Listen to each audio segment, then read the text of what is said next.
It's April the 12th, 1945. At 2:30 p.m., 9 Mitsubishi G4M Betty bombers and their escort of A6M Zero fighters soar over the East China Sea.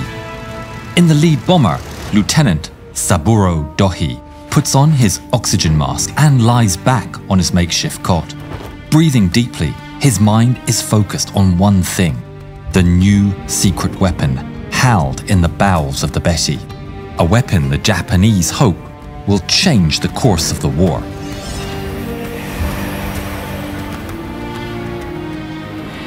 Radio operator Lieutenant Zenji Sugano taps Saburo on the shoulder.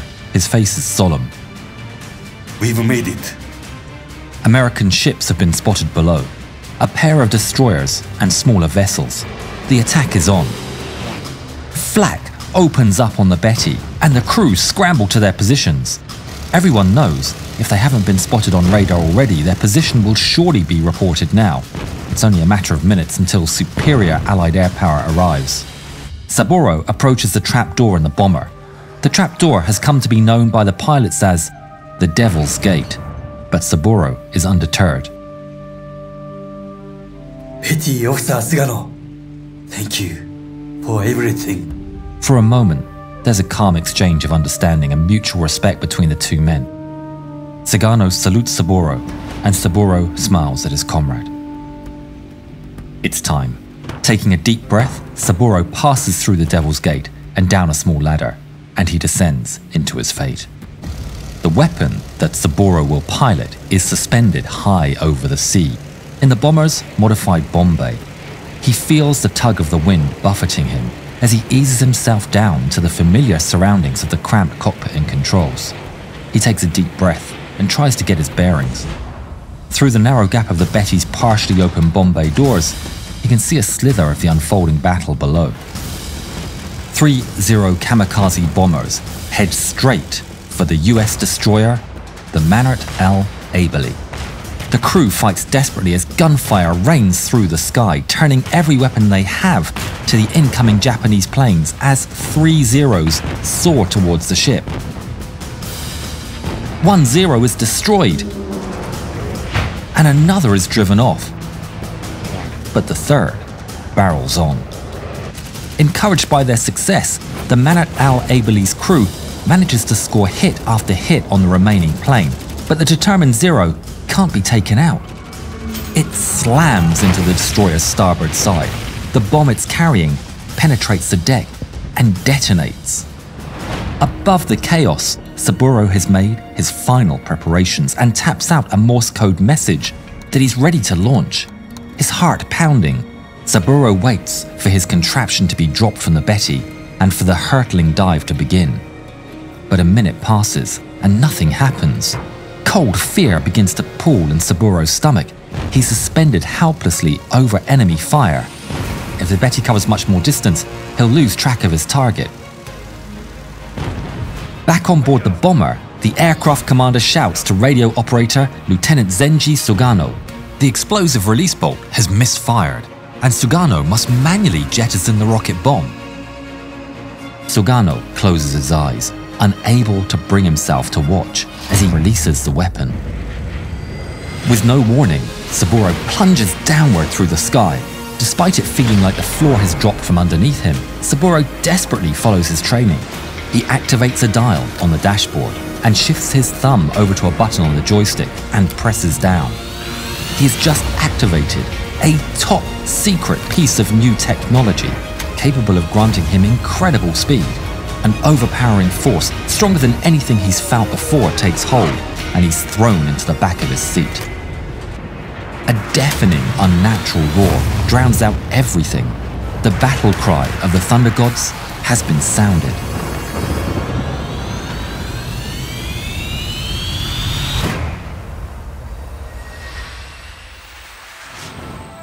Just 8 months before the mission of April 12, 1945, on a hot, humid evening, a group of inexperienced naval cadets fresh out of flight school are assembled at Takao Airfield, Taiwan. The cadets sit on tatami mats awaiting their commander, barely able to contain their excitement. All they know is that they've been summoned for a top-secret undertaking, and if they display the required attributes, they will be given control of a single weapon more capable than anything before it. Amongst the group are cadets Saburo Dohi and Hideo Suzuki, friends and classmates from flight training. Group Commander Captain Yunsaku Takahashi enters the room. His face is solemn. If you're married, if you're the only surviving male here for your family, or if you have only one parent alive, raise your hand. Hands go up around the room as Takashi watches gravely. You, man with your hands raised, leave the room. The stunned silence is followed by looks of confusion and disappointment. Men exit quietly, leaving an ominous crowd of empty seats. Takashi begins the briefing. He reveals to the cadets that despite the Japanese propaganda, the war is not going well. But this weapon could be the answer. It's capable of taking out an American aircraft carrier in one shot. The men are in disbelief. This is a game changer. But Takahashi isn't finished. There's a catch. Operating this weapon is a one-way mission. You will die. Saburo Dohi and Hideo Suzuki nod to each other resolutely, so they are determined to serve Japan at whatever the cost. Takashi stresses to the men the urgency of the project, but also assures them that there will be no shame in backing out, giving them 3 days to consider. Despite the stark requirements of the mission, a team of cadets sign up. They are now the 721st Naval Air Group, and they will soon become known as the Thunderdogs. Hideo and Saburo soon begin training with their fellow cadets and finally discover what the miracle weapon they will be learning to operate is. Named the Ohka, meaning cherry blossom in Japanese, the title alludes to the sacrificial pilots as falling cherry blossom flowers, diving to a glorious death. The Ohka is constructed around a 2,600-pound warhead. During training, the pilots train using unpowered glider versions of the Ohka. Despite the brutality of the assignment, Hideo Suzuki is in high spirits. His friend Saburo wishes him luck on the airfield, and Hideo eagerly climbs aboard the Betty bomber with his comrades. Once the bomber is cruising high in the air, Hideo settles down into the Ohka K1 training glider for his first flight. It's now that a rush of adrenaline passes through him, but he fights to remain calm. He confirms that he is ready by announcing into the mouthpiece, Maintenance preparation. All good. Hideo also taps out in Morse code an abbreviation of his oral message. The Betty pilot is not to drop the K1 until he has confirmed Hideo's message, and Hideo himself has issued a reply. In the cramped cabin of the glider, Hideo waits an eternity for a reply. There's only silence from the Betty's pilot. With no clue of what to do next, Hideo frantically starts to repeat his original Morse code message, but before he can finish, there's a deafening bang as the explosive charge detonates prematurely and releases the Ohka from the bomber into a roller coaster dive. The aircraft plunges through the air, immediately pulling hard Gs. Hideo grapples with the joystick as the G-force increases and threatens to overwhelm him. He can feel the weight acting harder and harder on him, and his eyes slowly start to close. With a jolt, he wrestles the little plane back into even flight, and the pressure slowly subsides. Gaining confidence, he sights the airfield, circling it twice before lining up for the final approach. If you enjoy this video, we'd really appreciate your subscription. Thank you. Now, only 3 feet over the airfield, Hideo is inches away from success.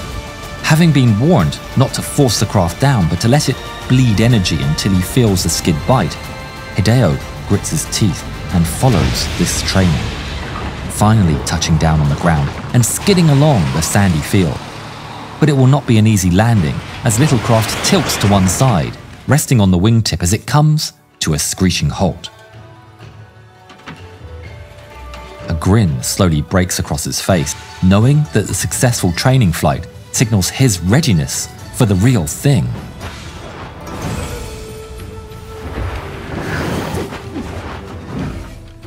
After months of intense and nerve-wracking training, the Thunder Gods gather to celebrate the new year on December the 31st, 1944. Having been granted leave, the pilots use this time to reflect on their spiritual values and life to prepare for the sacrifice they'll soon be required to make. Saburo and Hideo are among them. The men drink sake, eat special rations and wait for midnight, when the anticipated sound of the large bronze bell from the Buddhist temple rings ominously throughout the night. Struck by the priests 108 times to mark the suffering caused by the earthly desires of man, the pilots fall into silence as they listen to the deep tolls sounding through the night.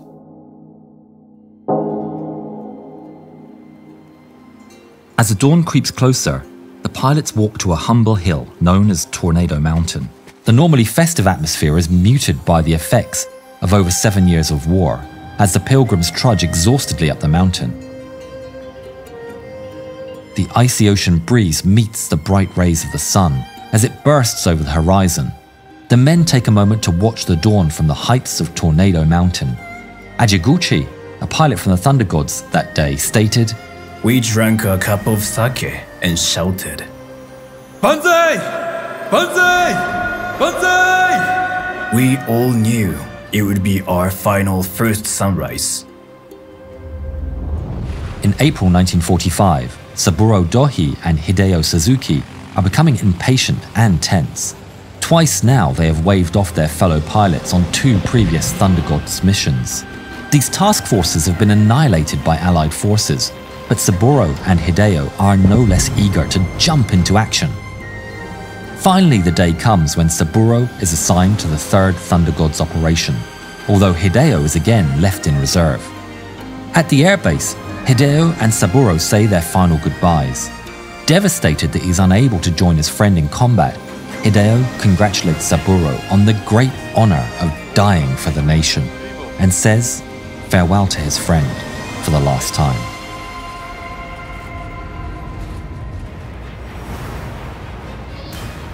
Rubble and jagged pieces of ship spray across the water as the USS Mannert L Abele grinds to a halt. However, its troubles are far from over. Suddenly, a lookout sights a small aircraft 1.5 miles out, skimming low over the water at terrific speed. The crew have never seen anything so fast and so small. There's no time for them to react.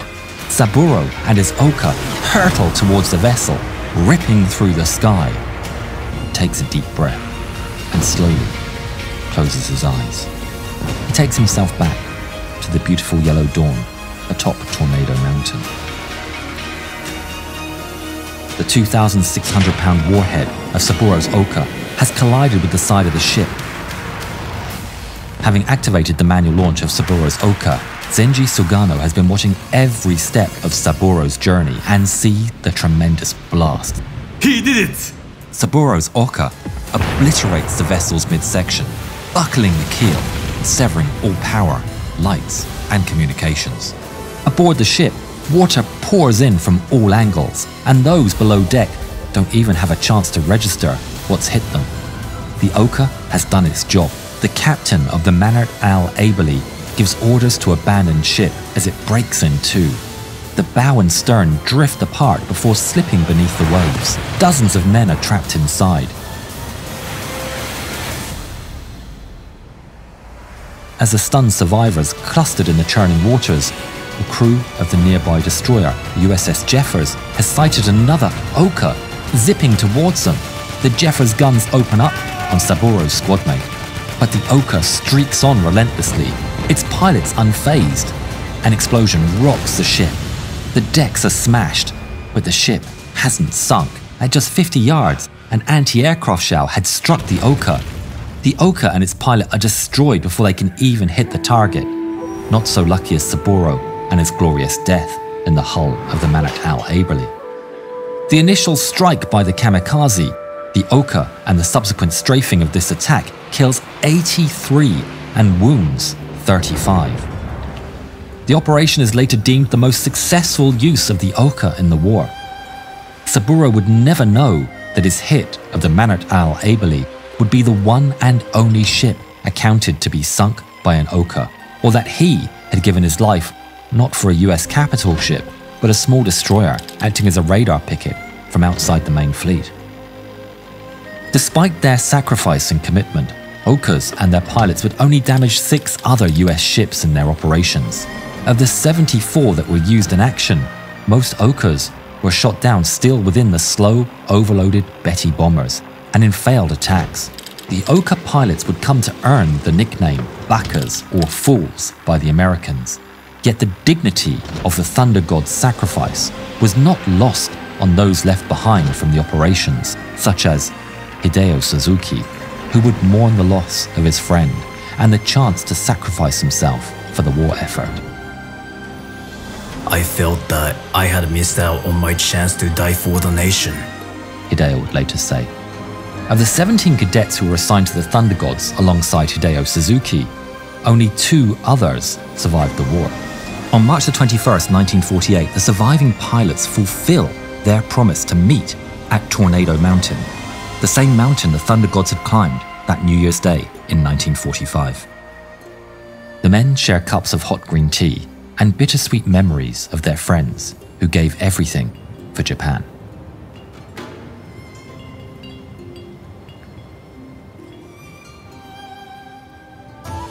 Especially for this video, we've made this amazing merch. Please grab it before it flies out the store.